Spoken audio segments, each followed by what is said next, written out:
በአዲስ አበባ ከተማ ከንቲባ ጽሕፈት ቤት አዘጋጅነት ከተለያዩ ተቋማት የተውጣጡ የመንግስት ተቋማት አመራሮችና ሰራተኞች በተገኙበት በኢፌዴሪ ጠቅላይ ሚኒስትር ዶክተር አብይ አህመድ የመደመር መንግስት መጽሐፍ ዙሪያ የፓናል ውይይት ተካሂዷል። በፓናል ውይይቱ በመጽሐፉ ዙሪያ ዳሰሳ ያቀረቡት በአዲስ አበባ ዩኒቨርሲቲ የሰላምና ደህንነት ተመራማሪ ዶክተር ሙሉጌታ አየለ ኢትዮጵያ ምንም እንኳን ብዙ ወርቃማ ታሪክ ቢኖራትም በተለይም የጸና ሀገረ መንግስት መመስረት ባለመቻሏ ምክንያት ኋላ መቅረቷን ገልጸው የመደመር መንግስት መጽሐፍም ይህንን ችግር በመፍታት አሁን ካለው ዓለም ጋር የምትጓዝ ሀገር መፍጠር የሚቻልበትን መንገድ የሚያሳይ ሀሳብን የያዘ ነው ብለዋል። እዚህ የመደመር መንግስት ውስጥ ስለ ሀገረ መንግስት ግንባታ ሲያወራ ትናንት ታሪክ ነበረን። ያንን ታሪክ መጥፎ ታሪክ ተሰርቶ ከሆነ የለም አብሮን አንዱ ትልቁ ታሪክ አካባቢ ያለን ድህነት ነው፣ ረሃብ ነው፣ ልመና ነው፣ ጉስቁልና ነው፣ ጦርነት ነው፣ እርስ በርስ ግጭት ነው።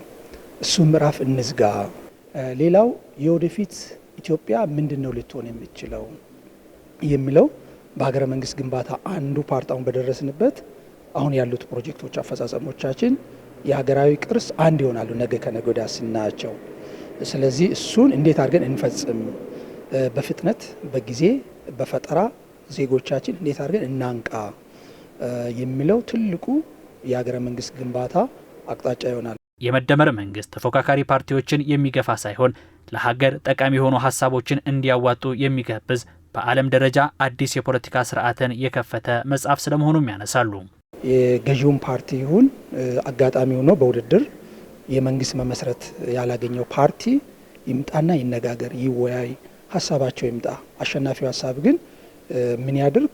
ምን እንኳን ወንበርና ፓርቲ መንግስት የመመስረት ድምጽ እንኳን ባያገኙ አብረውን ይካተቱ የሚለው ትልቁ እሳቤ ነው።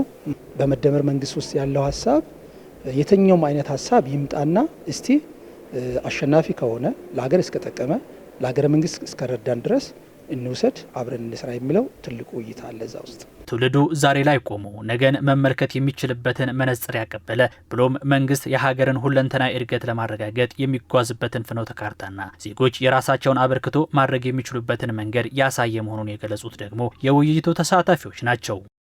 አሁን ያለው ስርዓት አሁን ያለው መንግስት የሁሉንም አቅም የሁሉንም እውቀት እና ክህሎት ለመጠቀም ምቹ መደላደል የፈጠረ ነው ብዬ ነው ማስበው።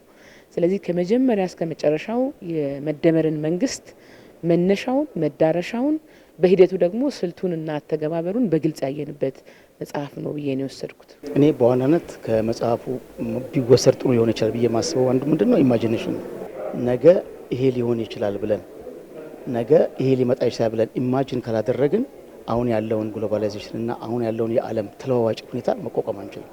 ከዚህ ቀደም የነበረችው ሀገር ምን ነበረች? ምን ትመስል ነበር? አሁን ላይስ ደግሞ ምንድነን?